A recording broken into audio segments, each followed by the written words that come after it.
Hello students, welcome in Power Math classes. In last video, I was discussing about the Bayes theorem.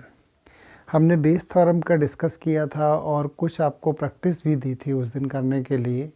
आज हमारा target है कि Bayes theorem के कुछ आपको अच्छे प्रॉब्लम्स अटेम्प्ट कराए जाएं। देखिए, बहुत ज़्यादा प्रॉब्लम कराने का कोई एडवांटेज नहीं है, कम प्रॉब्लम कराए जाएं बट आपको समझ में आ जाए कि कैसे करते हैं, तो ये एक सबसे बड़ा अचीवमेंट होगा आपके लिए भी और हमारे लिए भी। पहला प्रॉब्लम है, in a test an examinee either guesses और कॉपीज और knows the answer.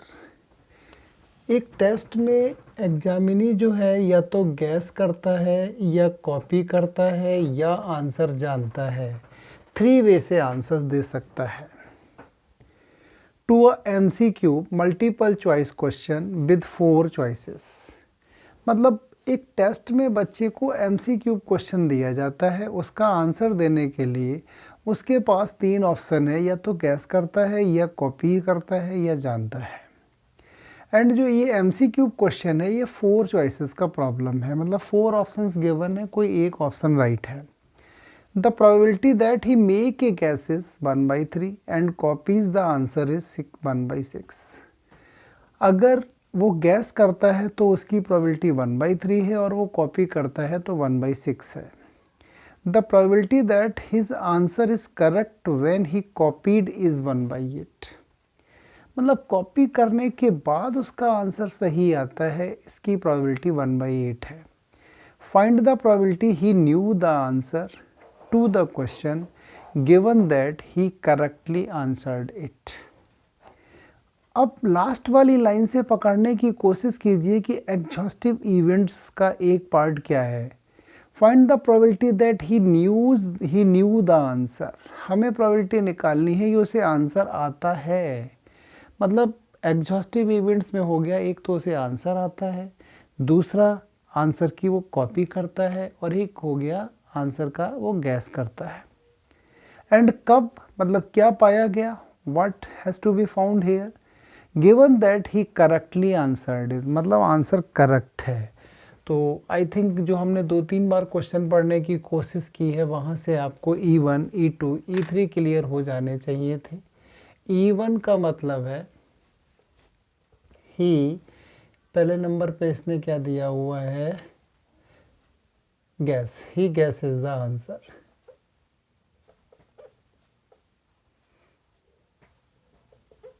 E2, he copies the answer।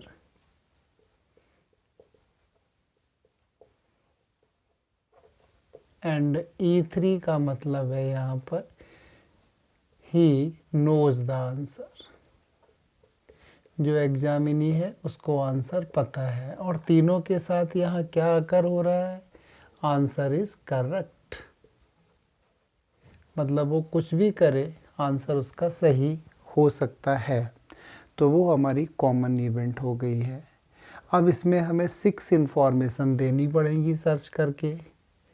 सबसे पहले तो हमें PE1 लिखना है, फिर हमें PE2 भी लिखना है, उसके बाद PE3 भी देना है। And after that we have to write probability of AY/E1, probability of AY/E2 and probability of AY/E3। probability of E1 guess is the answer, सीधा सीधा दिया हुआ है, he make a guess is 1/3, direct है। Copied का भी दिया हुआ है 1/6। अब ये कैसे निकालोगे, ही नोज द आंसर। आपको पता है तीनों एग्जॉस्टिव हैं, तो 1 में से क्या करो, इन दोनों को कम कर दो, 1/3 प्लस 1/6, तो ये 1 माइनस 1/2, तो ये हाफ, ये हाफ आ जाएगा। ये 3 तो आप निकाल देंगे, ये रफ वर्क किया है, इसको ख़त्म कर दीजिए। अब इसके बाद AY/E1, answer is correct when he gases. Gas करने पर करेक्ट आंसर आने की प्रोबेबिलिटी, भाई MCQ क्वेश्चन है, 4 ऑप्शन है, 4 में से कोई एक ही तो राइट होगा। फेवर में 1 होगा, टोटल 4 होंगे, तो ये 1/4 आएगा। Answer is correct when he copies. Clear cut दिया हुआ है, कॉपी करने पर आंसर करेक्ट होने के चांसेस 1/8 हैं। A/E3 फिर गायब कर दिया इसने। Answer is correct when he knows the answer. मान लीजिए एक प्रॉब्लम दिया हुआ है 2 × 2 और आपको पता है 4 होता है, 4 ऑप्शन दिए हुए हैं, तो भाई 2 × 2 4 जब आपको पता है तो फिर गलती होने का मतलब ही नहीं होता है। Probability of A/E3 answer is correct when he knows, मतलब 100%, दैट इज 1 रिक्वायर्ड प्रोबेबिलिटी। पक्का आंसर करेक्ट पाया गया है। कब जानना चाहता है? He knew the answer E1। Formula लिख दीजिए तो बहुत अच्छा रहेगा।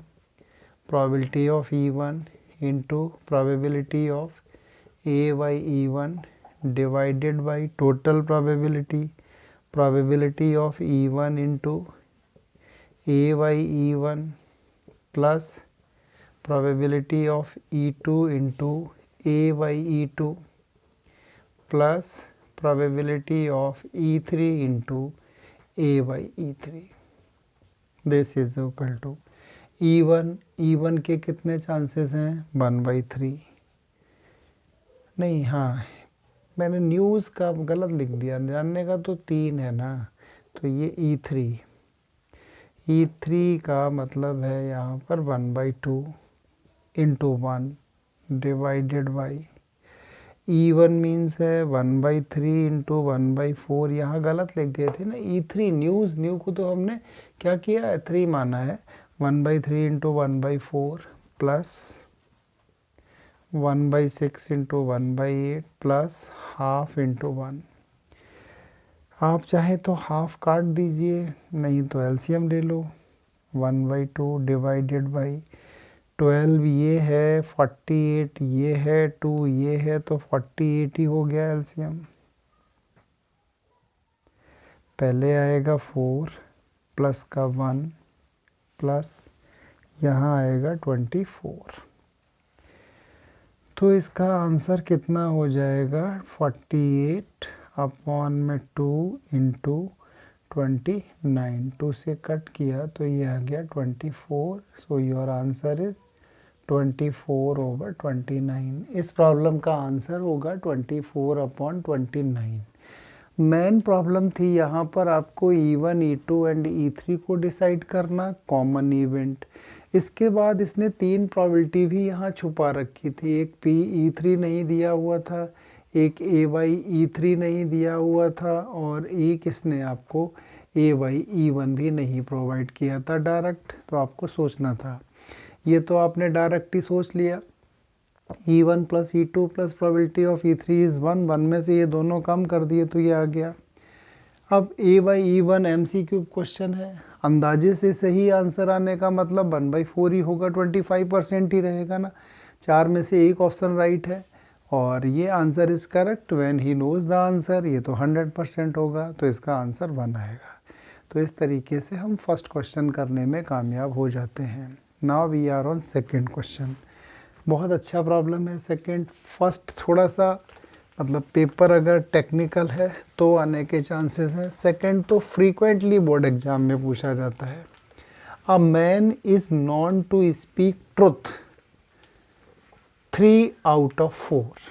मतलब एक आदमी 4 में से 3 बार, a man is known to speak truth 3 out of 4 times. मतलब अगर 4 बार वो कुछ कहता है तो उसमें 3 बार सही बोलता है। काफ़ी अच्छा पर्सन है देखा जाए तो। मतलब 4 में से 3 सही बोलने का मतलब 75% केसेस में वो सच बोलता है।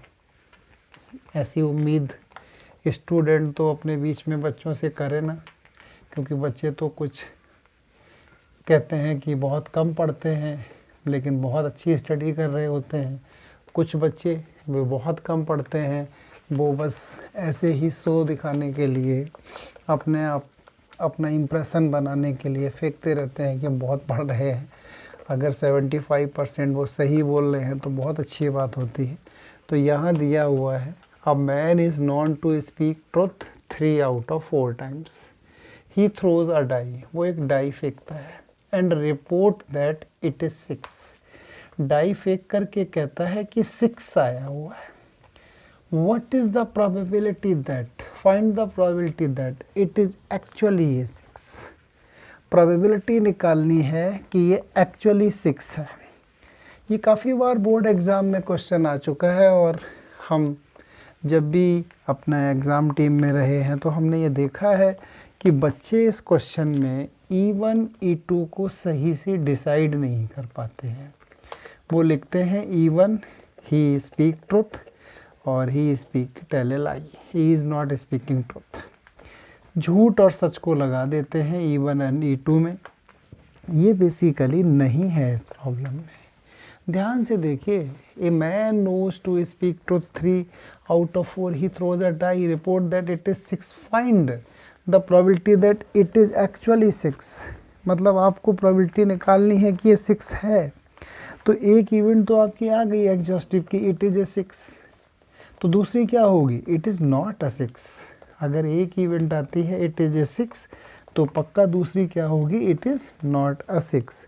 तो आपका यहाँ पर जो E1 इवेंट बनेगा वो बनेगा getting 6 on die, getting 6 on dice. E2 क्या रहेगा, नॉट गेटिंग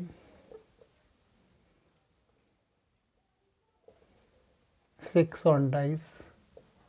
ये E1 E2 हो गया। ए क्या है, ही रिपोर्ट्स दैट, उसको तो बोलना ही है, ही रिपोर्ट्स दैट 6 अकर्स, 6 अकर्ड। वो चिल्लाता है कि 6 है, आए या ना आए उसे 6 बोलना है। अब प्रोबेबिलिटी ऑफ E1 लिखो, getting 6 1/6, probability of E2 not getting 6 5/6। अब ध्यान देना है यहाँ पर आपको A/E1 क्या होगा एंड A/E2 क्या होगा। सोचिए ध्यान से, A/E1, A/E1 का मतलब ही रिपोर्ट दैट 6 अकर्ड, और कब, गेटिंग 6 ऑन द डाई। वो भी कहता है 6 आया है और डाई पर भी 6 ही आया है। इसका मतलब क्या हुआ, he is speaking A truth. तो ये 3/4 हो जाएगा। A/E2 वो तो कहता है 6 आया है बट 6 नहीं आया है, मतलब ही इज टेलिंग ए लाई। तो इसका आंसर हो जाएगा 1/4। अब चांस की बात है कि यहाँ दोनों ही टाइप की इवेंट एग्जॉस्टिव है, बट वैसे मोस्टली ये एग्जॉस्टिव नहीं होती हैं। रिक्वायर्ड प्रोबेबिलिटी क्या है, 6 तो एक्चुअली आ चुका है। कब, वो क्या कहता है, प्रोफेंडर इट इज़ एक्चुअली A6, ये 6 है E1/A। फार्मूला मैं नहीं लिखता हूँ, सीधा आंसर देता हूँ, 1/6 × 3/4 डिवाइडेड बाई 1/6 × 3/4 5/6 × 1/4। बड़ी सिंपल कैलकुलेशन है, 3/8। भाई 24 से 24 कट जाएगा, 5 3 8, ऊपर 3 3/8, काम खत्म। ये पता नहीं कितनी बार बोर्ड एग्जाम में आता है क्वेश्चन, फ्रीक्वेंटली आ रहा है एग्जाम में। 4 लाइन का क्वेश्चन है। Okay, now come on the next भी आसान सा ही प्रॉब्लम है। Suppose that 6% of the people with blood group O are left handed. मतलब अगर जिनका ब्लड ग्रुप O है उसमें से ये देखा गया है कि 6% लोग जो हैं वो लेफ़्ट हैंडेड हैं, लेफ्टी हैं, लेफ़्ट हैंड से ही काम करना पसंद करते हैं। उसके बाद क्या कहता है ये, and 10% of those with other blood group are left handed. बाकी जो लेफ्ट हैंडेड नहीं हैं उसमें से 10% लोग लेफ्ट हैंडेड हैं। मतलब जिनका ब्लड ग्रुप O है उसमें से 6%, ध्यान से समझिए, ब्लड ग्रुप O वालों में से 6% लोग लेफ्ट हैंड हैं, मतलब लेफ्ट हैंडेड हैं, लेफ्टी हैं, लेफ्ट से ही वर्क करते हैं। जिनका ग्रुप O नहीं है, ग्रुप A है, AB ग्रुप है, A पॉजिटिव नेगेटिव जो भी ग्रुप है, अदर ग्रुप्स हैं, तो फिर उसमें ये देखा जाता है कि 10% लोग क्या हैं, लेफ्टी हैं, 90% राइट हैंड से वर्क करते हैं। अब क्या जानना चाहता है ये? 30% people have blood group O. If a left-handed person is selected, what is the probability that he is having blood group O? He is having blood group O. बहुत बड़ा हिंट है आपके लिए। E1 क्या है? He is having blood group O. He is having blood group O. तो इसका counter part E2 क्या है? He is not having blood group O. A क्या है? Common. He is left-handed. Left hand से वर्क करता है। PE1 कितना होगा इसमें? दिया हुआ है भाई 30%, 30/100 को 3/10 लिख देंगे। PE2 70%, 70/100 7/10। आगे देखिए भाई A/E1 हैविंग मतलब lefty whenever he is having blood group O। इसका मतलब 6% ही तो है, 6/100। A/E2 अदर ग्रुप के साथ लेफ्टी होने के चांसेस 10 है, 10/100। यहाँ ये नहीं काटेंगे, नहीं तो प्रॉब्लम हो जाएगी। रिक्वायर्ड प्रोबेबिलिटी क्या पूछी है? ब्लड ग्रुप O में से लेफ्टी वाली, तो E1/A। मैं फार्मूला नहीं लिख रहा हूँ, फटाफट आंसर देता हूँ। 3/10 इंटू 6/100 अपॉन में 3/10 इंटू 6/100 प्लस, वैसे आप कोशिश करना फार्मूला लिखने की, 7/10 इंटू 10/100। ये डिनोमीटर तो कट जाएगा। 18 ये 70 ये 98। This is equal to 9 divided by 49। 70 ये हो गया, नहीं 80 तो हुआ, 70 और 18 88 हुआ ना भाई, 88। तो ये हो जाएगा 9/44। छोटा सा आसान सा क्वेश्चन है, आप कर सकते थे, देख लिया है। कुछ और 2-4 प्रॉब्लम देखते हैं बेस थ्योरम पर, फिर उम्मीद है कि आप करना सीख जाएंगे क्वेश्चंस। हाँ बेटा, कुछ और क्वेश्चन देखे हैं। आई थिंक इनको करने के बाद हम सोचेंगे कि हमारी बेस थ्योरम की प्रैक्टिस कंप्लीट हो जाती है। 3 persons A, B, C apply for a job of manager in a company. Chances of their selection are 1:2:4. The probability that ABC can introduce change to improve profit of company are 80%, 50% and 30% respectively. If changes does not take place, ध्यान से देखना, if changes does not take the place, find the probability that it is due to a appointment of C. तो find the probability that it is due to a appointment of C. कौन सा appointed हुआ है? सी। तो एक तो सी का appointment है, फिर एक बी का होगा, फिर एक ए का होगा। तो सबसे पहले आप इसमें E1 लेट करेंगे, ए इज अपॉइंटेड। E2 क्या लेट करेंगे? B is appointed. And E3 let करेंगे, C इज अपॉइंटेड। ए क्या लिखेंगे? Changes does not take place. Change does not take place, change नहीं होता है। कॉमन है, तीनों के साथ हो सकता है।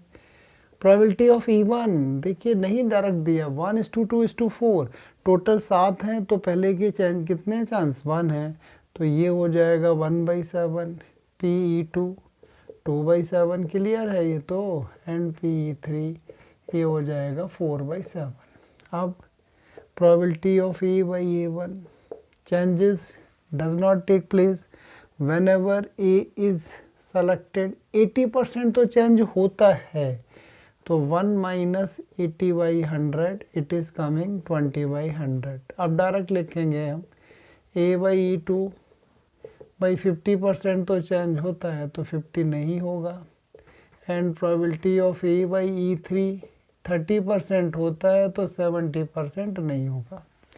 आप चाहे तो यहाँ एक एक जीरो को हटा दीजिए, कोई फ़र्क नहीं पड़ेगा कैलकुलेशन में। रिक्वायर्ड प्रोबेबिलिटी क्या पूछता है? Changes does not take place due to appointment of C.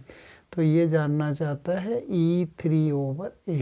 Direct लिखता हूँ मैं 1/7 4/7 इंटू 7/10 अपॉन में क्या लिखेंगे हम 1/7 इंटू 2/10 2/7 इंटू 5/10 एंड 4/7 इंटू 7/10। अब कुछ बच्चे जल्दबाजी में इसे काट देंगे, फिर प्रॉब्लम होगी। ऐसा नहीं करना है, एलसीएम सीधा उड़ा दो।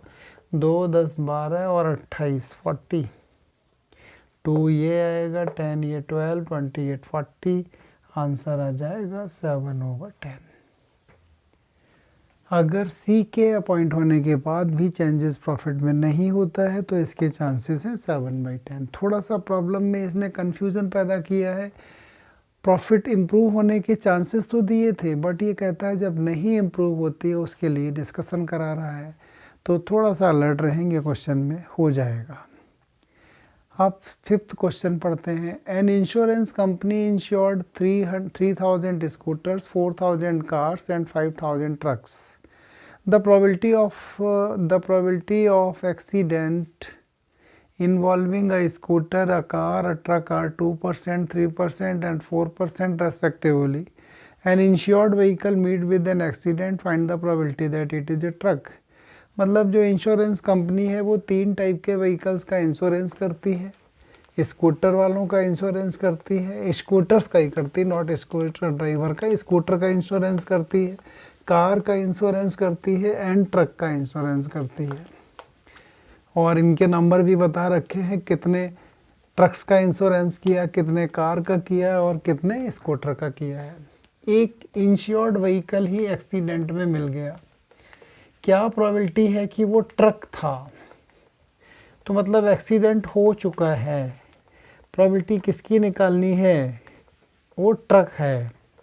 तो सबसे पहले ये देखो इसमें E1 E2 E3 क्या होगा, ध्यान से देखिए, सोचिए, तब तक हम यहाँ पर थोड़ा स्पेस बनाते हैं। देखो इंश्योरेंस कंपनी 3 टाइप के व्हीकल्स का करती है insurance, scooter, car and truck. और जो हमें एक्सीडेंट में मिला है वो क्या है? ट्रक। वो नहीं, एक्सीडेंट हो गया है, हमें प्रोबेबिलिटी निकालनी है कि that vehicle is a truck. तो that vehicle is a truck, इसके काउंटर पार्ट्स क्या हो सकते हैं? Vehicle is scooter, vehicle is car. ये तो हो गए E1 E2 E3। Common event क्या है जो तीनों के साथ अकर हो सकती है? तीनों का ही एक्सीडेंट हो सकता है भाई। तो insured vehicle meet with accident. तो E1 क्या लिखेंगे हम अपने क्वेश्चन नंबर 5 में? E1 E2 and E3। Insured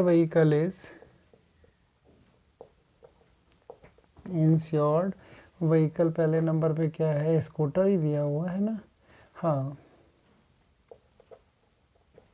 insured vehicle is scooter, insured vehicle is car and insured vehicle is truck. And A क्या है? इंश्योर्ड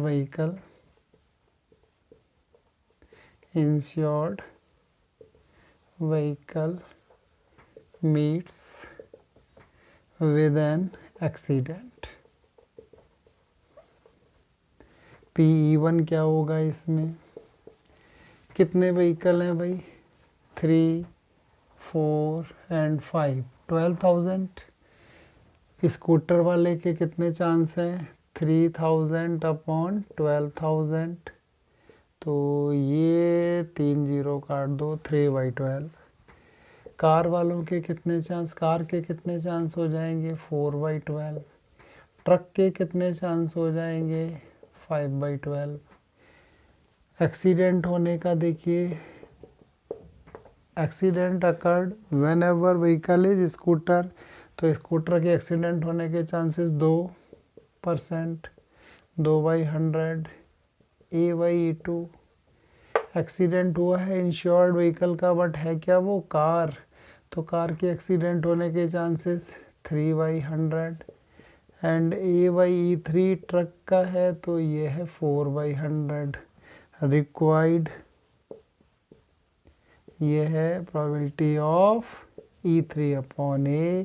सीधा सीधा फार्मूला लगा दीजिए, E3 into A/E3 divided by total probability of E1 A/E1 plus probability of E2 A/E2 and probability of E3 into A/E3। Solve कर डालिए, answer आ जाएगा। Value हम क्या डालें इसमें, अब तो बार बार वही सिंपल सी वैल्यूज़ हैं, इसमें ओरल काम हो जाएगा, कहीं समस्या नहीं आनी है। आते हैं 5th क्वेश्चन पर। Let 5 men out of 100 and 10 women out of 100 are good orator. ये देखा गया है कि 100 में से 5 मैन अच्छे ऑरेटर होते हैं एंड 10 वुमेन अच्छे ऑरेटर हैं। An orator is chosen at random. Find that probability it is a male। मतलब और दिया क्या गया है, assume that there are equal number of men and women। मतलब जहाँ पर ये एक्सपेरिमेंट हो रहा है वो उस जगह का है जहाँ पर मेल एंड फीमेल दोनों ही बराबर नंबर में हैं। मेल के अच्छे ऑरेटर होने के चांसेस कितने हैं, 5/100, 100 में 5 हैं। फीमेल के कितने हैं, 10/100, 10 हैं 100 में से। उसके बाद बराबर है तो मेल और फीमेल के सिलेक्शन के चांसेस तो बराबर ही होंगे। एक अच्छा ऑरेटर सेलेक्ट कर लिया गया है। Find the probability that he is a male. आपको प्रोबेबिलिटी निकालनी है कि वो मेल है। तो अगर आप ध्यान से देखेंगे तो इसमें आपने अपना E1 E2 तो डिसाइड कर ही लिया होगा। E1 क्या होगा, selected person is a male and E2 selected person is a female या वुमेन। एंड A क्या है, ही और सी इज़ अ गुड ऑरेटर। दोनों के साथ हो सकता है ना गुड ऑरेटर। तो यहाँ पर क्वेश्चन नंबर 6 में E1 लिख दीजिए, selected person is a man and E2 जो इसने लिखा है वो ही लिख दिया, is a women. Male female नहीं डाला। A मीन्स क्या है, selected person is a good orator। selection of good orator, selection of good orator। PE1 बेटा क्लियर कट है, PE1 एंड PE2 दोनों बराबर होंगे क्योंकि मेल एंड फीमेल का नंबर बराबर है, तो PE1 एंड PE2 दोनों बराबर ही होने चाहिए। इसके बाद A/E1 selection of good orator whenever he is a male 5/100। PE/E2 selection of a good orator whenever he is a female, तो ये है 10/100। required probability क्या पूछी है इसने, मेल, E1/A। फार्मूला में नहीं लिख रहा हूँ, सीधा आंसर 5/100 1/2 इंटू 5। वैसे भी अब तो ये 3 नंबर का क्वेश्चन नहीं आएगा, छोटा प्रॉब्लम भी होना चाहिए। 1/2 इंटू 10/100, डिनोमिनेटर एक सा है, ख़त्म हो जाएगा। 5/15 इट इज़ कमिंग 1/3। इसका आंसर जो है वो आपका आना चाहिए 1/3। तो इस तरीके से हमने बेस थ्योरम पर आज भी 6 क्वेश्चन अटेम्प्ट किए हैं। पिछली क्लास पर भी हमने बहुत सारे क्वेश्चंस 5-7 क्वेश्चन बेस थ्योरम पर किए थे, तो तकरीबन 10 प्रॉब्लम तो हम देख ही चुके हैं बेस थ्योरम पर। अब इनकी हेल्प से आप बड़े आराम से अपने सैम्पल पेपर्स वगैरह के क्वेश्चंस अटेम्प्ट करने की कोशिश कीजिए। बस मैन आपको ध्यान ये रखना है कि E1 E2 E3 and A इनको कैसे सेलेक्ट करते हैं। अगर E1 E2 E3 ए सलेक्शन का वे आ गया आपको तो फिर बेस थ्योरम का क्वेश्चन कंप्लीट हो जाएगा। A by E1 A by E2 and A by E3 को लिखते वक्त इनके मीनिंग पर जाएंगे। ए बाई E1 का एक्चुअल मीनिंग क्या है, ए बाई E2 का एक्चुअल मीनिंग क्या है एंड ए बाई E3 का एक्चुअल मीनिंग क्या है।